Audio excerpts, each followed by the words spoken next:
you can call me Hex. That's my roller derby name, and today I want to show you how I make these different custom derby helmet covers. A lot of people need their own helmet covers for practices, scrimmages, or just to have fun, so why not just have fun with it? If you're looking for a sewing pattern for the helmet covers, I found mine on Berta Style years and years ago. I'm not sure if it's still available, but you can look for them online. A lot of people have posted them for free. They're kind of easy to just draft yourself. It's basically two side pieces and then the middle piece that can be switched out for color to make a pivot. For fabric, I just go to Joann's and I go to the section where they have like the dance and gymnastics kind of apparel. They have lots of fun stuff. They have different colors. They have sparkles, you know, stuff that you would see like dancers and gymnasts wear. The only thing you want to make sure is that it has a four-way stretch. So on your fabric, you want to make sure that it stretches side to side and up and down. So that's your four ways: side, side, up, down. As long as you have that, and it's a fairly decent weight, you don't want anything that's too flimsy or see-through, it'll make a good helmet cover. If you want, you can go onto Spoonflower and you can have any one of their designs printed onto their athletic fabric, and it's the same thing that you'll get there. It's a pretty decent medium weight fabric. It's also a nice four-way stretch, and you can get whatever design you want, so you can really go crazy. I have these beautiful taco eating dinosaurs that I really can't wait. Somebody's gonna be an awesome taco dinosaur jammer and it's gonna be amazing. So you see the pattern pieces are pretty standard. We have the side of the helmet cover. The pattern that I had said to cut it on the fold, and I just cut out two of them and taped them side to side so I could just cut them out. And especially if you're doing something with a pattern on the fabric, you kind of want to make sure you have the pattern matched up just to where you want it. This is just an easy way to do that. I did the same thing with the pivot stripe section, so that way I could mix and match and do however I want. So those are your pieces. You have two sides and one center stripe that, if you do in a contrast color, is the pivot stripe. So I've cut out my pieces. If you're doing a WFDA sanctioned game, they want the star to be at least 4 inches across, about 10 centimeters. I find that about 5 inches across tends to be the better bet. And what I do is I will print out the shape just on some like regular printer paper, and just to see, you know, what size is going. Like this one is about 5.5 inches. It's like a little bit big. This one's closer to 5. I feel like that's just a better proportion to the side of the helmet cover, because you remember that this is going to be covered in seam allowance. So you can't have something that's going all the way up to the top, because then you'll sew over the edge. And then the bottom edge is going to get folded under a couple of times for the elastic. So you want to make sure that you're leaving enough room there that there's going to be some elastic fold over at the bottom and your seam allowance at the top. So you don't want anything that's too big. Now, if you're not doing a WFDA sanctioned game, if you're just doing this for scrimmages, or if you're doing short track derby says that you can do any kind of symbol that you want as long as it's obviously meant to be the jammer. So I've done a couple of different versions. We had a Star Wars themed scrimmage and I did the Rebel Alliance symbol. And again, same thing, I wanted it to be about 5 inches across. So you can play around with that. I've done a couple of other things. I've done the Deathly Hollows. Today I'm going to do a vampire kiss. So I cut out a couple of different versions of lips just to see one that worked out for me. I ended up not going with this exact size. It was a little bit small. But I decided to go in a nice sparkle contrast fabric. So when we get this all put together, it'll be a gorgeous little vampire kiss. And this is completely fine for practices, themed scrimmages, or short track derby. Now, if you're gonna do a sanctioned game, you're gonna want something that's more obviously a star. But, you know, if you're just playing around with your friends at practice or whatever, this is totally appropriate. First things first, it's way easier to put these together if you sew your jammer stars or symbols on first. Now, when you're sewing these fabrics together, because they can be kind of like slippery, I find that the easiest thing to do is get this 505 temporary spray adhesive, and it's just gives it just enough stickiness that it doesn't slide around, and it dries clear and it washes out right away. So you can just do this really quick. It's just a really quick little spritz on the back side of your jammer pieces. Just a quick little shake. I'm just doing this on a piece of old packing paper. You can do this on whatever, newspaper, you know, whatever you have around, just so you don't get it everywhere, because it is a spray adhesive. It can be messy, and it's literally just quick little spritz. That's it. You don't want to like hold it down and like, it's not spray paint where you hold it down. It's just quick little spritzes. You don't want it to be super soaked. You just want to have a nice tiny little thin coating of the adhesive on there. And then what I do is I take the side of the jammer panty, fold it in half so that I know that I am going to be doing this exactly on center. I will get this, just any ruler or whatever that you have, measure out 1/2 inch from the top, 1/2 inch. And that's where you want to start.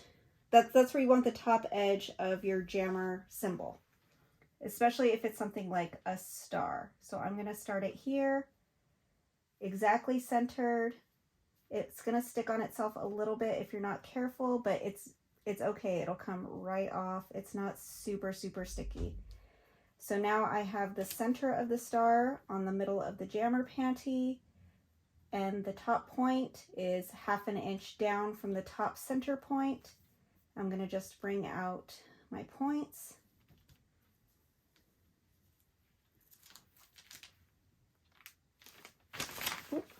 Take this out, unfold it, smooth everything out, and then I'll just put a couple of pins in to keep it in place while it's getting sewn.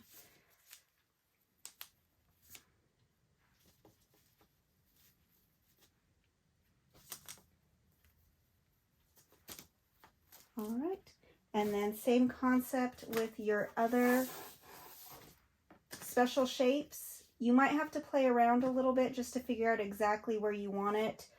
Something like this lip isn't going to, it's more wide than it is high, so I don't necessarily need it right up on top, but I'll put it close-ish because you want it to be more toward the top than the bottom, because the bottom is going to have more space covered up. So if I'm going to eyeball this, that's not quite centered, I'm going to scooch it down just a teeny tiny bit.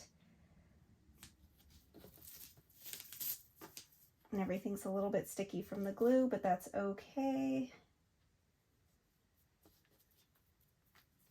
I'm just making everything nice and smooth, so that way when I pull this out, make sure all my corners and all my little points are not folded in on themselves, and that'll stay pretty smooth. That's about where I want it, and it's centered, So this is ready to get pinned and sewn.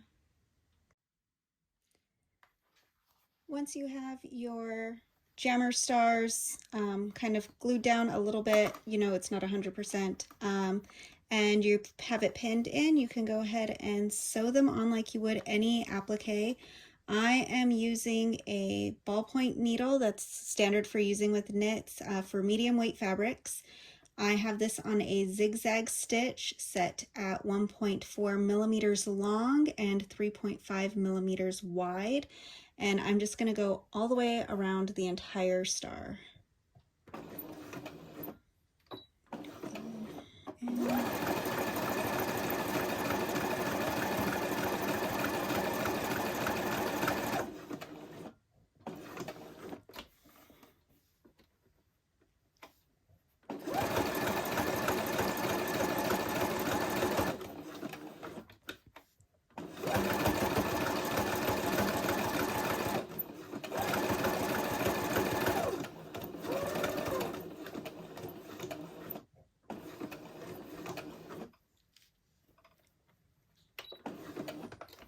When you get to a point, you might want to lift up your needle as well as your foot just to help you really get that nice swivel. Because of the knit, it sometimes gets caught on itself and it wants to do like a terrible twist thing. So that's totally fine. It'll be okay. Nobody's going to be seeing these little tippy top points that close anyway. But yeah, just go ahead and lift everything, reposition, and then go and sew the next section of the star.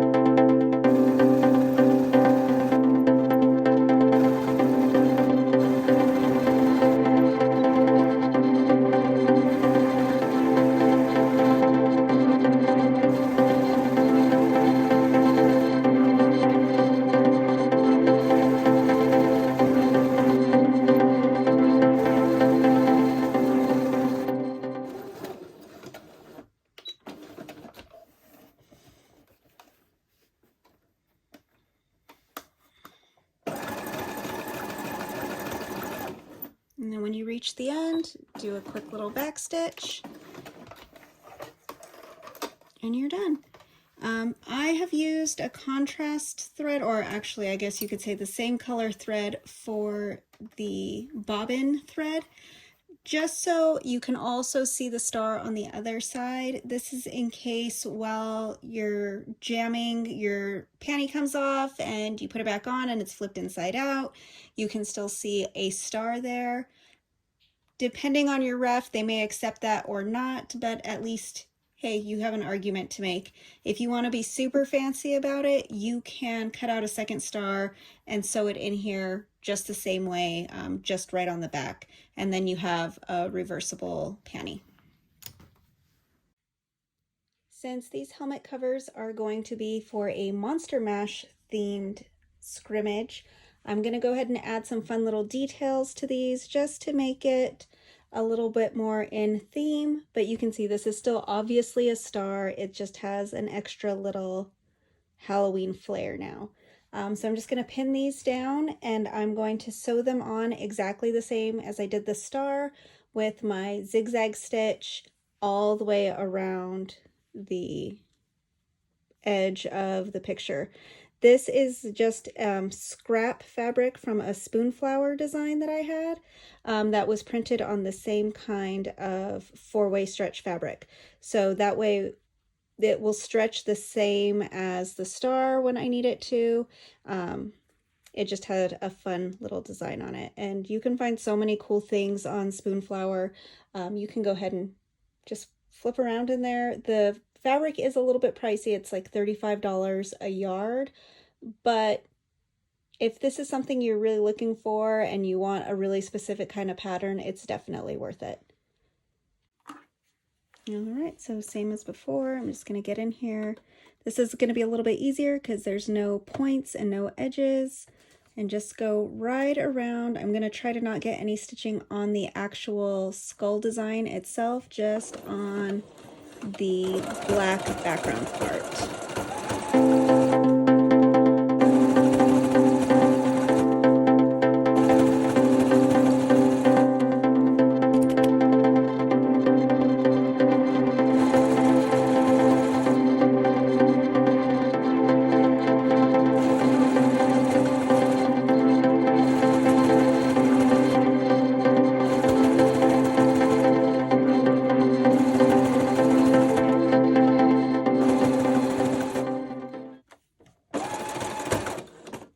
Oh, I ran out of bobbin thread.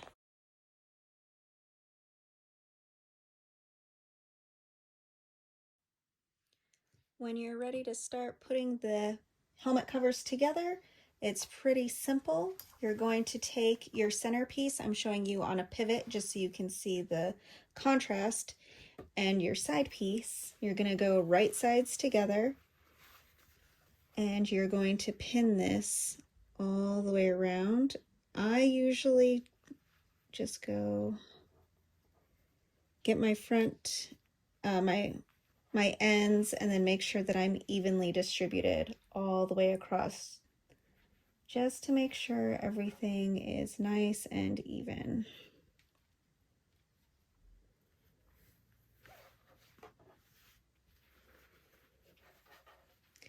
You are working with a straight piece and a curved piece, so that always takes a little bit of finagling just to make sure that everything falls flat and smooth when it comes out of the machine.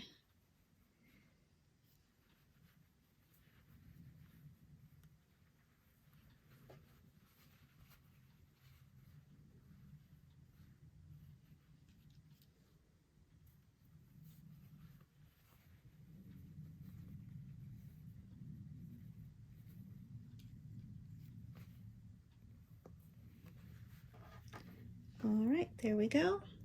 I'm gonna bring the machine over. Now on my particular machine, I'm gonna use the same zigzag stitch that I used to sew the appliques. So that's gonna be a zigzag stitch that's 1.4 millimeters long and 3.5 millimeters wide. On my particular machine, I have figured out that if I go to the edge of my foot, that's going to give me about 3/8 inch seam allowance, which is just what I want for this. You might have to adjust it on your own machine, but that's what I'm looking for, is a nice 3/8 seam allowance. And I'm just going to sew this all the way down.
All right, and there is one side all sewn. So now we're going to come to the other side and we're going to do the same thing and sew the second side on to the helmet cover. Just making sure everything is nice and smooth, and we're going to pin all the way around and make it nice and flat.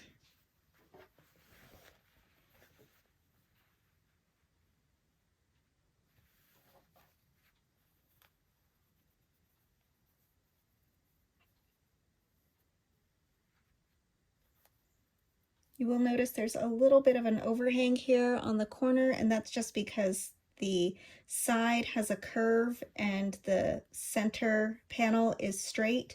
That's totally fine. Just kind of make it even toward the bottom and the side, and you'll have a little bit of an overhang. Not a problem.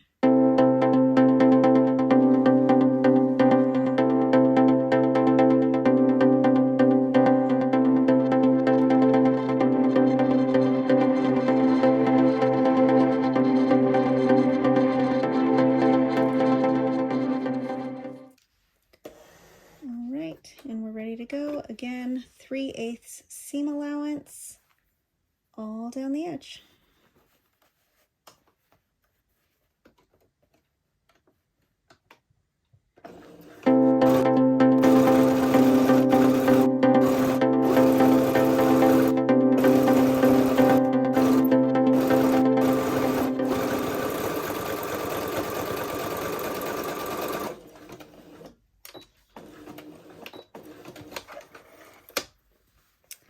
And there you go. There is one helmet cover ready for the elastic, and then this one is all done. All right, so once you have your side pieces sewn to your center, you're going to get some 3/8 inch braided elastic. This is the kind that I get. You can get it anywhere, Amazon, Joann's, your local craft store, wherever. And I will cut a 24-inch long length. I'll measure out 1 inch because I want to have a little 1-inch overlap. And I'm going to just make a circle. If you've ever sewn a elastic into a casing, it's very similar. I found that with this fabric, it's not as easy to do a full-on casing, so I will just pin it in and then do a double fold of the helmet cover over the elastic and sew it down. I'm going to just go ahead and keep using my same zigzag stitch that I've been using this whole time because I'm lazy and it's easy, and I'm just going to zigzag this down so that the edge stays still. I'll go ahead and take my pin out.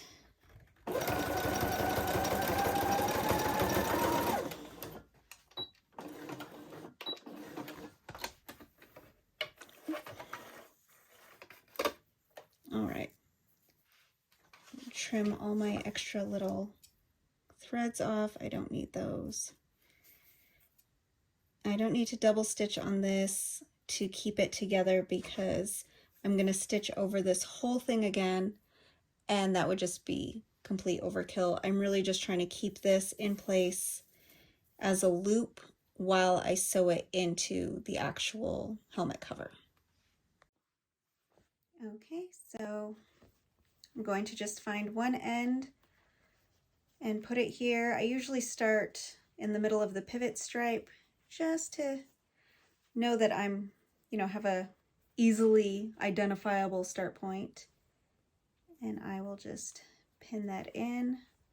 I will find the opposite end of the elastic and the opposite end of the helmet cover, and I'll just fit that in there. Find that point and pin it down.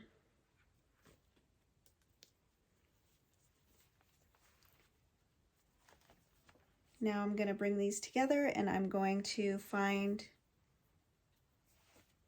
the halfway between each piece. So you see the elastic doesn't quite meet the end, which is totally fine. That's what we want. But I'm going to bring the elastic into that fold and pin it in.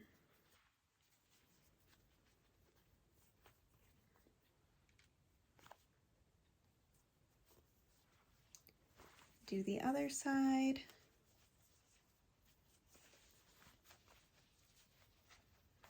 Find the middle point and the middle point. And bring them together.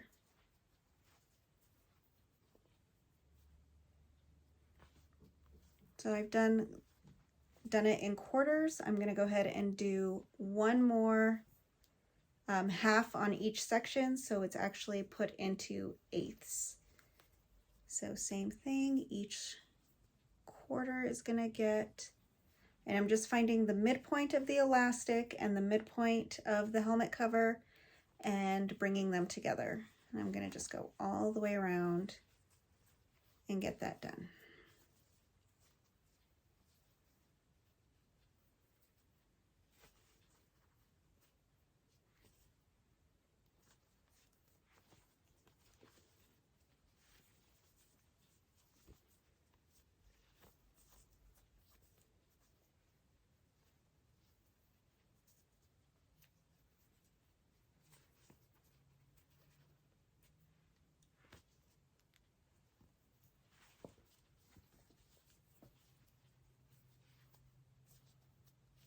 All right, midpoint and midpoint. Bring them together.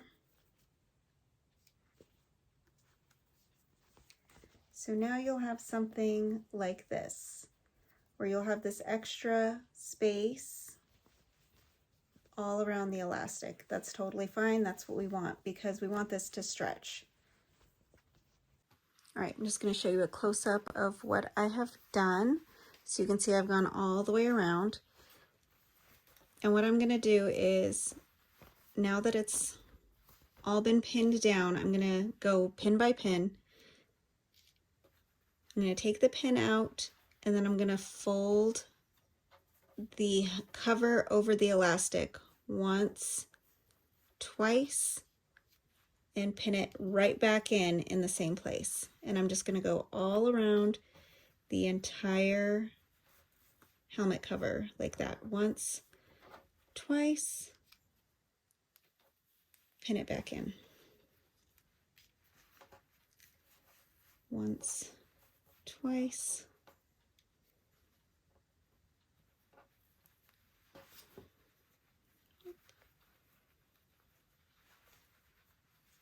Now, you want it to not get twisted because it's going to be twisted when you sew it. So just be really careful because you are essentially twisting it as you're rolling it over. So just make sure that you're keeping everything as straight as possible until you get to it.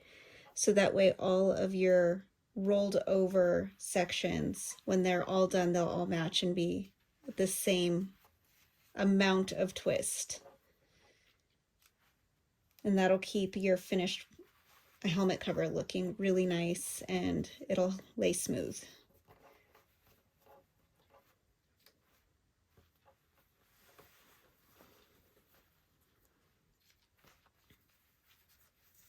One, two.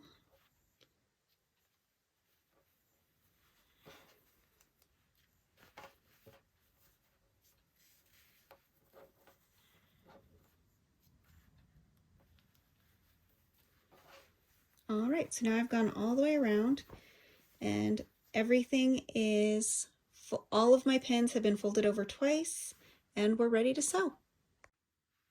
Okay, and again, I'm going to use my same zigzag stitch, 1.4 millimeters long and 3.5 millimeters wide.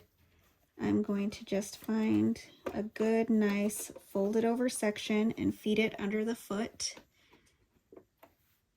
And I'm going to just take my pin out and do a quick little locking, establishing stitch. And then from here, the big trick now is that you're going to pull this as it gets sewn. And you want to make sure that everything stays folded over like you want, so that everything is tucked under when you sew it. And your seams for your middle stripe should be going the same way. So right now this one's pointed in, so I want to make sure that as I sew this one, all the seams will be pointed in toward the pivot stripe.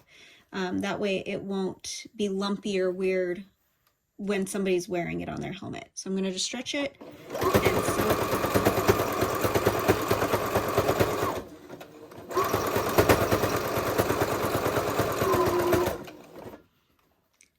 take out my pin, find the next one, stretch it, and pull it through.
And a final stitch, and there we go. You just got to trim your excess threads, but there is a completed helmet cover. And there you have it, your completed helmet cover.